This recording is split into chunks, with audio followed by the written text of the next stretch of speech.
No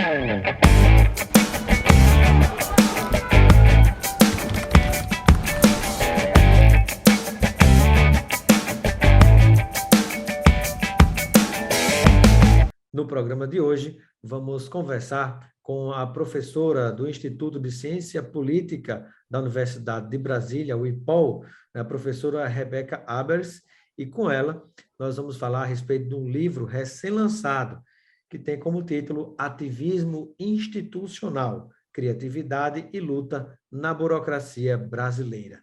Você vai compreender detalhes do que vai encontrar neste livro, na entrevista que vamos começar agora com a professora Rebeca. Seja bem-vinda, professora, ao nosso Espaço Cidadão. Muito obrigada, Robson, pelo convite. É um prazer estar aqui hoje com vocês. Prazer tê-la conosco, professora Rebeca. E eu gostaria que a senhora pudesse compartilhar conosco a ideia, né, da criação desse livro, né, da redação desse livro, que tem esse título principal do ativismo institucional.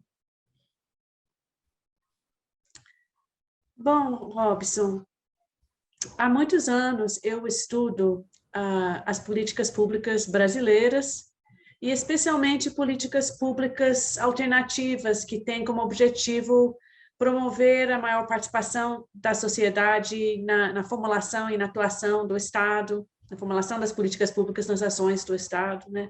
Eu estudei o orçamento participativo lá atrás, em que cidadãos participavam da própria formulação da peça orçamentária, e fiz bastante pesquisa em outras áreas de políticas públicas, com um foco bastante grande em como movimentos sociais, as organizações da sociedade civil, entidades, etc., muitas vezes tinham um papel importante na elaboração de novas políticas públicas, né? E, em certos momentos, conseguiam influenciar mesmo o desenho de uma política pública de alguma maneira. E aí, ao longo desse... Só abrindo parênteses, né, professora, é importante as pessoas entenderem, né, como vale a pena realmente que as políticas públicas, né, que partem de governos, por exemplo, que chegam até as pessoas, na área de saúde, educação, de segurança, é importante que ela seja construída também a partir dessas pessoas, não que venham simplesmente de baixo para cima, não é? Exatamente. É bem conhecido que a população, por exemplo, que é beneficiário de uma política pública é quem entende melhor qual é o problema que essa política vem para tentar consertar, né? E muitas vezes, quando essas populações são muito vulneráveis, muito... eles têm, né, existem organizações da sociedade que trabalham junto com elas também, que ajudam a fazer essa intermediação entre o Estado e a sociedade, né? Então, eu estou falando que eu estudei muito esses processos ao longo da minha carreira, mas no meio disso eu fui descobrindo que muitas vezes essas parcerias entre movimentos sociais e governos dependiam muito de pessoas que trabalhavam dentro dos governos também, né? Tinha que ter pessoas dentro da estrutura do Estado para impulsionar esses processos, vamos dizer, de promover políticas públicas que eram mais sensíveis às necessidades do cidadão, dos grupos sociais, que não tinham como, vamos dizer, ter uma força maior no nosso processo político-eleitoral, né, que tem um processo que leva a ter, né, os cargos públicos, atores, né, que muitas vezes não conhecem essa realidade, não representam a realidade de boa parte da população, né? Então, foi assim que eu acabei chegando na percepção que tinha dentro do Estado, da burocracia, alguns atores que eram chaves, como laços entre movimentos sociais e a formulação de políticas públicas. E muitas vezes essas pessoas participavam com todo o seu alma, o seu coração, de, né, defender o que, né, eu gosto de pensar como modelos alternativos de política pública, modelos que são modelos mais inclusivas, mais focadas na justiça social. E aí eu comecei a perceber que isso era um tema interessante, porque a gente geralmente tem duas possibilidades quando a gente pensa sobre o servidor público, né? Um é o servidor público certo, que é aquele que obedece às regras, né? Então, é uma espécie de né, seguidor de regras. Quem dá a instrução é seu superior, né? Segue o que o chefe faz. Seria Né? E a aquela outra alternativa... figura, antes de falar da outra alternativa, seria como aquela figura do burocrata que só faz carimbar e assinar. Chegou o papel, ele lê, de acordo com aquela regra, não pensa, não reflete, carimba e assina, carimba e assina. E a gente conhece esses burocratas no nosso cotidiano, né? A gente tenta resolver algum problema e não consegue que aquela pessoa saia da caixinha, porque a pessoa é muito organizada e orientada pelas regras. E esse é um tipo de burocrata que dá raiva ao cidadão, né? E o outro burocrata que dá raiva ao cidadão é aquele que só busca seu próprio interesse, né? Tá ali só para seu salário, busca, né? É preguiçoso ou quando trabalha só é para ganhar mais dinheiro, potencialmente corrupto ou busca, né? Esse Vantagens, burocrata né? egoísta, né? Que busca suas próprias vantagens, um individualista, egoísta, etc. Né? Então, as pessoas, a sociedade não tem uma visão muito positiva do servidor público, né? Exceto, claro, quando a gente tem uma experiência direta com o servidor público que consegue achar uma maneira de resolver nosso problema, né? Nos trata com respeito e com carinho, né? E a gente começa a perceber, e acho que muita gente já teve essa experiência também, não é toda hora, pode até não ser tão comum de encontrar com um servidor público que é capaz de pensar de outra maneira e se orienta por valores e não apenas pelas regras ou pelo egoísmo individual, né? Que parece que tem enxerga quem está do outro lado, não é, professora? Né? Do outro lado do balcão que ele está atendendo, o cidadão, tenta enxergar um pouco mais a necessidade dele, né? Claro que existem as regras daquela instituição onde ele trabalha, né? Daquela, como dizia antigamente, daquela repartição pública, né? Mas ele tem que entender que a repartição pública, entre aspas, ela existe para atender o cidadão. Então, se você não tem um olhar mais amplo, se você não tenta enxergar a dor do outro, como é que você vai conseguir atender? Exatamente. Então, na ciência política, nós temos muitos estudos especialmente estudos sobre esse tipo de servidor público que está em contato direto com o cidadão, né? Esse que trabalha no INSS, no centro, no CRAS, né? Nesses estabelecimentos que falam diretamente com o cidadão, o que a gente chama de burocrata de nível de rua, né? Aquele da linha da frente do SUS, né? E existem muitos estudos hoje em dia sobre esses funcionários públicos que mostram que eles são muito mais complexos do que aquelas duas ideias e que muitos são pessoas orientadas por valores e não apenas, né, pelas regras ou pelo seu próprio interesse. Então, meu estudo segue essa linha, só que eu estou focando muito mais os servidores públicos, principalmente localizados, vamos dizer, no processo de formulação e implementação da política pública, né? Porque uma política pública não é simplesmente decidida na cabeça do ministro ou dos deputados que aprovam uma lei, né? E, na verdade, tem todo um processo através do qual, mesmo que tenha uma ideia genérica, né? Vamos criar a Bolsa Família e passa-se uma lei, tem que fazer muita coisa para decidir como que vai ser a estrutura daquela política, né? Para Mesmo transformar tendo aquela sido aprovada no política, aquela Congresso. ideia em realidade, né? Não é uma coisa automática, né? Para transformar isso envolve muitas decisões e são decisões não apenas técnicas, mas políticas, né?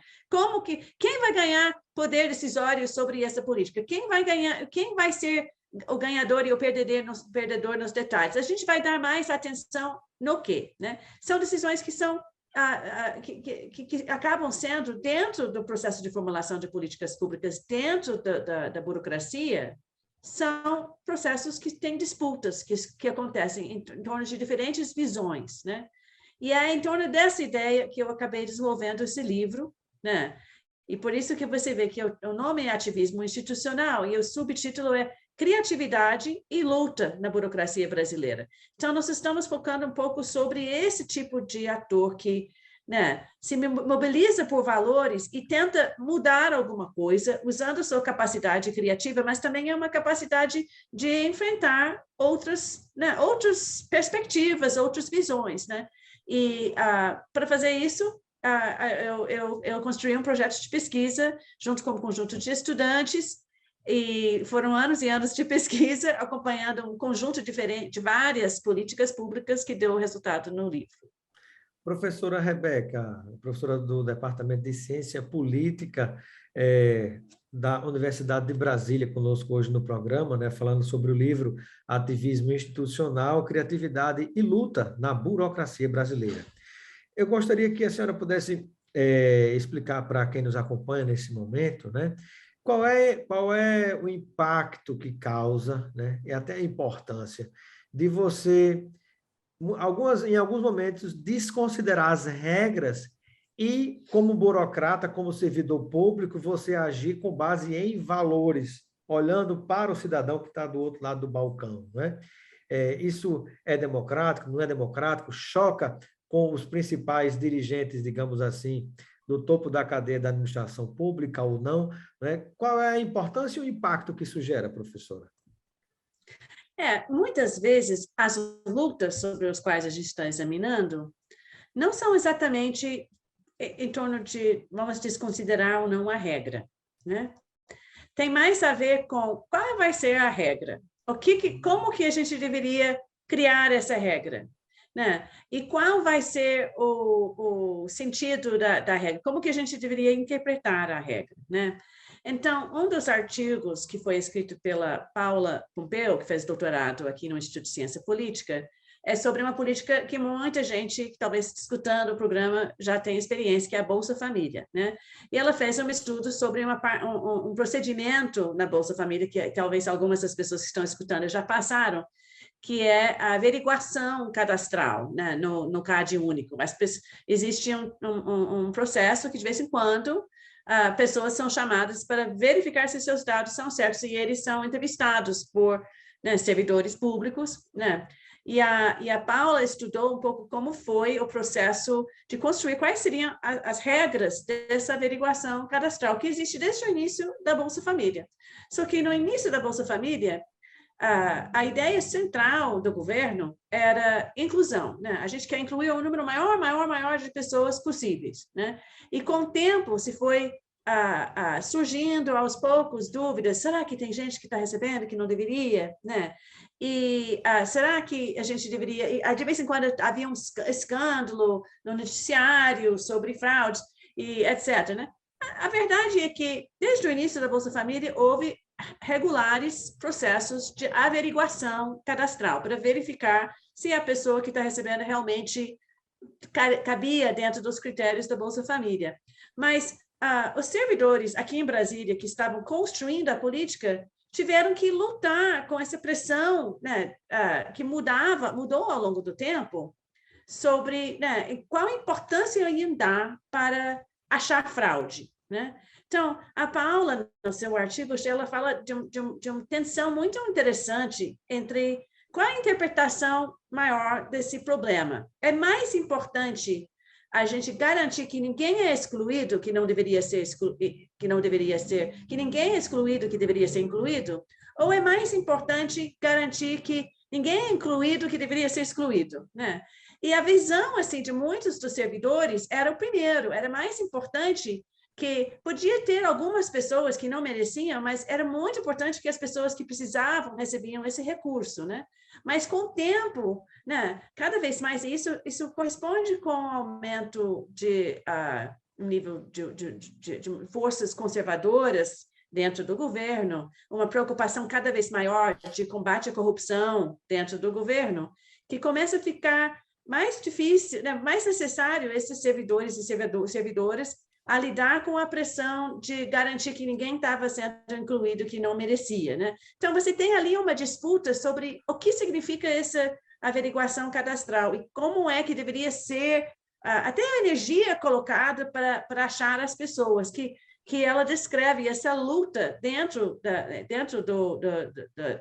da própria organização da Bolsa Família, que aos poucos foi se ganhando cada vez mais a segunda perspectiva, né? Os atores que defendiam... Lutas de pessoas que têm, de fato, aquele direito, que precisam receber o Bolsa Família, mas por causa desse terrorismo que se criou no Brasil, e se apertou demais a parte burocrática, muita gente que realmente necessita, às vezes acaba ficando de fora. muitas vezes até para fazer sobrar dinheiro no caixa do governo, para ir para superávit primário, ou seja, na prática para pagar dívida pública junto aos bancos, né? E tira daqueles que menos têm, que mais necessitam, né?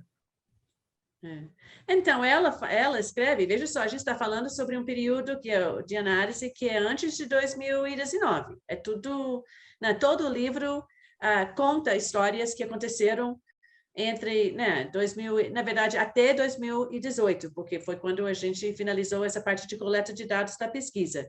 Mas, mesmo dentro daquele contexto, houve esses burocratas que defendiam uma visão mais de inclusão tinham que, né, tentar achar maneiras de garantir que a Bolsa Família, né, não era cortada para quem merecia.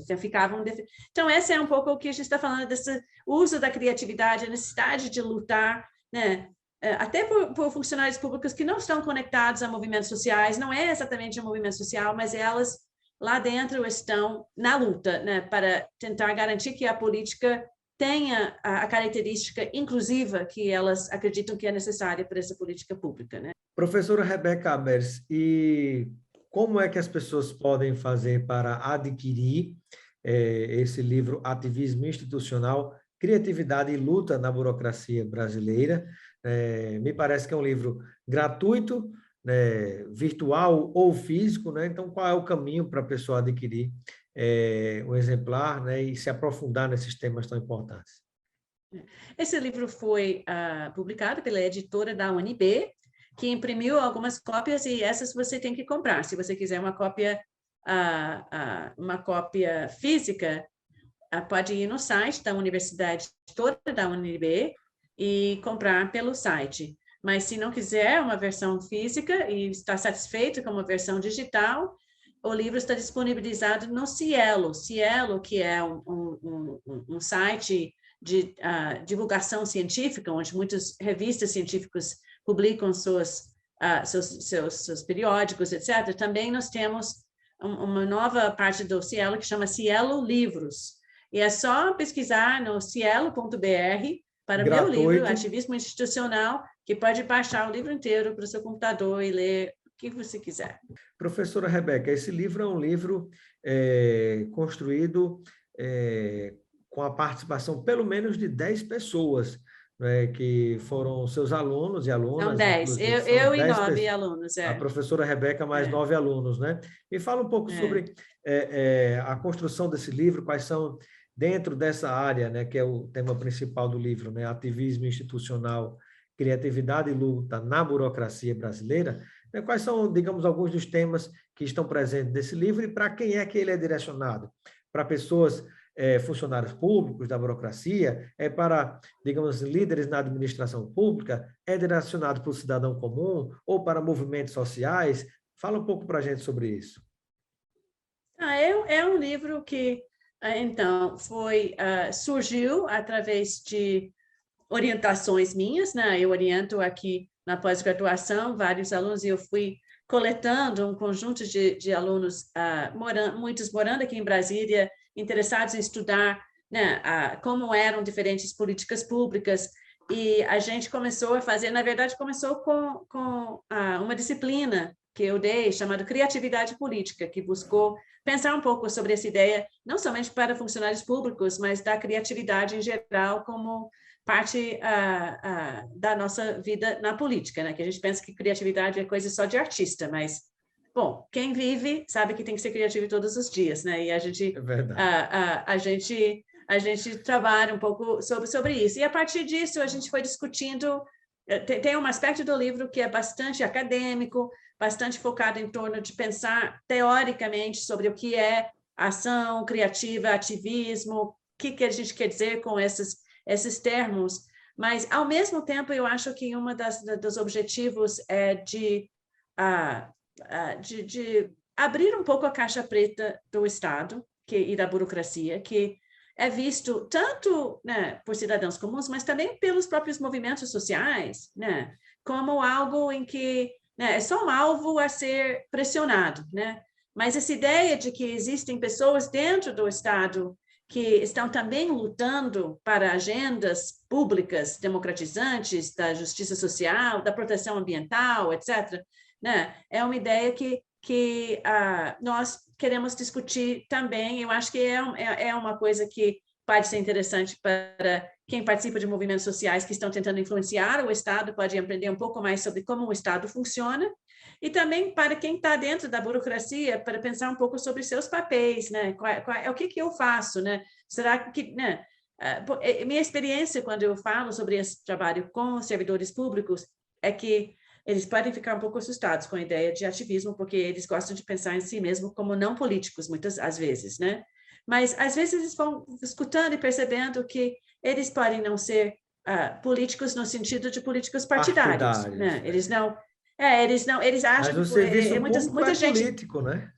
muitas pessoas pensam a política como apenas ser de um partido, né? E defendendo o ganho, que alguém chegue ao poder, né? E muitos servidores políticos não querem se envolver com esse tipo de política, mas eles são políticos no sentido de que eles têm propostas que eles defendem e que eles tentam avançar certas maneiras de pensar sobre a política pública, né? Isso, assim, muitos servidores públicos são comprometidos com valores sobre democracia, sobre justiça, sobre a natureza do público, sobre a própria necessidade de ter soluções técnicas e não corruptas, né? Que não beneficiam indivíduos, né, específicos, né? Então, tudo isso é política, né? E aí a gente foi, basicamente, então, indo para a sua pergunta sobre como foi a relação com os estudantes, fomos fazendo uma série de estudos de caso, né? Então, no livro tem um capítulo de Lucas Amaral, que é sobre o programa de aquisição de alimentos, que é um programa que ainda existe, eu acho que ainda existe, mal existe, mas que foi criado dentro do contexto do Fome Zero, lá no início do governo Lula, e demorou muitos anos para se estabelecer, teve todo um processo É o Mesa em Brasil, que... professora? não, chama Programa Não, de Aquisição de alimentos. Alimentos, e é uma política que, basicamente, ele conecta grupos de agricultores familiares com... A inspiração inicial é de criar, né, para fortalecer a agricultura familiar ao mesmo tempo que se produz comida para as necessidades sociais. E uma parte dessa política que existiu por algum tempo, depois acabou não sendo tanto a prioridade, para se dar um exemplo desse tipo de coisa que conecta os movimentos e a sociedade civil com o Estado. Associações de agricultores familiares que produziam alimentos para associações filantrópicas que precisavam de alimentos, né? Então, tinham uma tentativa do Estado intermediar esse trabalho, né, social, né, e fortalecer a agricultura familiar ao mesmo tempo que fortalece combate à fome, né? Uma outra política estudada por Igor Brandão é uma política chamada Cataforte, né, que foi na verdade, ele estuda nesse capítulo, na tese dele, ele tem mais coisas sobre Cataforte, mas esse aqui é sobre a Política Nacional de Resíduos Sólidos, que também é uma história de construção de um modelo alternativo de política pública, em que catadores seriam participantes da política de reciclagem, né? Então, eles não somente catam, mas também, né, criam seus próprios galpões de separação e até participam cada vez mais na própria política de reciclagem, porque os resíduos sólidos né, não têm o impacto ambiental que eles têm. E essa é uma ideia que também tem uma longa história e que um grupo de ativistas que lutavam em tempos anteriores, em governos locais, ou até na própria sociedade civil, nos anos 80 e 90, foram, né, lutando para a criação dessa política dentro do governo federal, e conseguiram alguns avanços, também não tudo que eles queriam, né? Deixa eu só falar mais rapidamente, eu sei que a gente tem que terminar daqui a pouco, mas eu queria citar todos os autores, porque é bem interessante, né? A Marília a Oliveira, ela estudou o Plano de Prevenção de Combate ao Desmatamento na Amazônia, que foi também uma política em que entidades ambientalistas participaram bastante na criação de um dos mais bem-sucedidos programas, que diminuiu muito, que é muito responsável na diminuição do desmatamento no Brasil durante um período, né? Um processo que, infelizmente, está sendo revertido dramaticamente de maneira muito ruim, né? Tem 2 artigos sobre ativismo institucional em torno da obra de Belo Monte, né, que foi uma obra, né, construída durante os governos petistas, que os movimentos ambientalistas, indígenas e das comunidades locais, né, resistiram muito, né, eram vistos como uma imposição que teve impactos locais extremamente negativos. Então, nesse caso, a gente tem ativismo contra uma política, né, que era a construção de Belo Monte. E Luiz Vilaça estuda os promotores do Ministério Público que buscaram, né, tentar impedir a construção da obra, né, e como é que eles, né, construíram alianças com grupos locais, né, para compreender como que a obra ia afetar negativamente esses atores, né?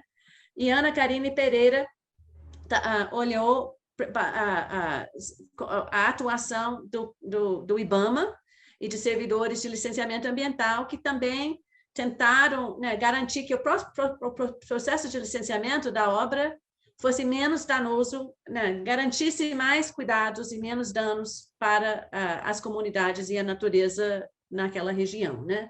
Mariana Cartaxo, ela escreveu sobre a política de AIDS, que também é uma outra política que foi criada no Brasil ao longo dos anos 90 e 2000, com muita participação de entidades de combate a HIV e AIDS locais, né? E ela mostra como que essa política, né, se evoluiu, né, ao longo do tempo.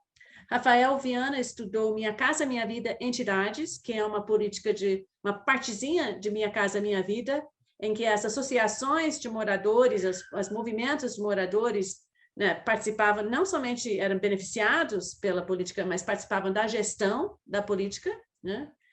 A Ana Marúzia Pinheiro Lima estudou uma coisa, é o único estudo que olha para o legislativo, e ela estudou iniciativas em muitas câmaras de vereadores de criar parlamentos mirins, né? Uma coisa que parece Muito tão bom. simples.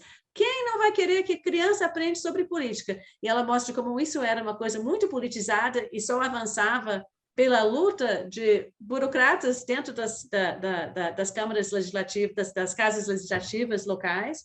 E a Paula, que eu já mencionei, estudou Bolsa Família. Eu já falei um pouco sobre a pesquisa dela. Então, são esses os temas que a gente estudou. E, por fim, professora, eu gostaria de que a gente pudesse transmitir para quem nos acompanha nesse momento, né, o que é realmente, na sua essência, no seu íntimo, um servidor público, né, e, sobretudo, o que é que as pessoas pensam, né, o que é que as pessoas pensam sobre um servidor público, né, na sua cabeça, o que é que imagem elas têm, né?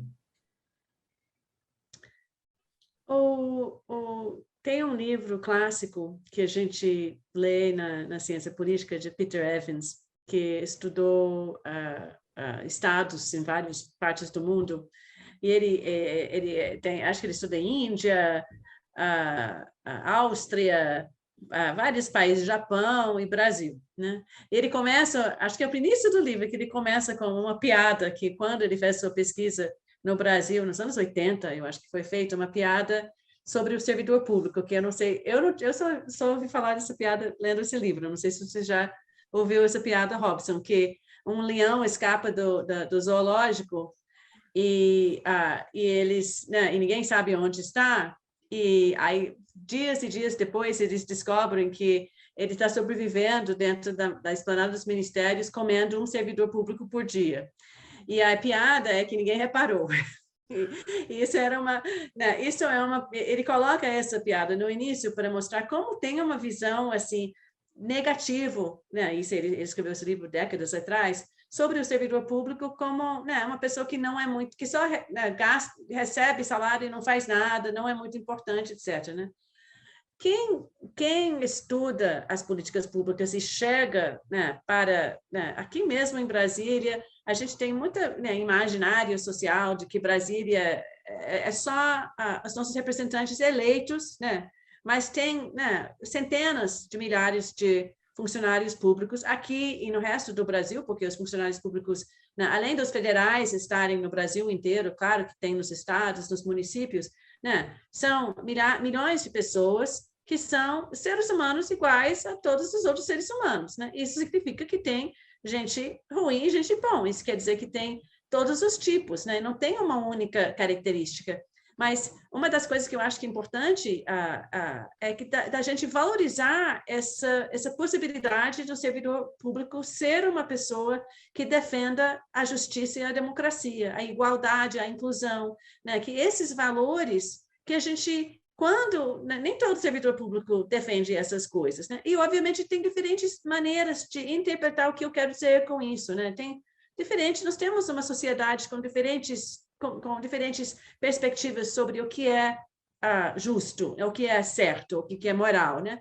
Mas a ideia de que o servidor público não deveria ter seus próprios valores e defendê-los, eu acho que é uma ideia que acaba diminuindo tanto nosso olhar para isso, mas também tirando um pouco o valor das pessoas que fazem isso, que tentam usar o Estado como o seu trabalho, né? Para defender os interesses públicos, para promover uma concepção do público. Obviamente, a gente tem diferentes concepções do que é bom para a sociedade. A gente está vivendo um momento de muita polarização, em parte porque as pessoas têm diferentes concepções, né?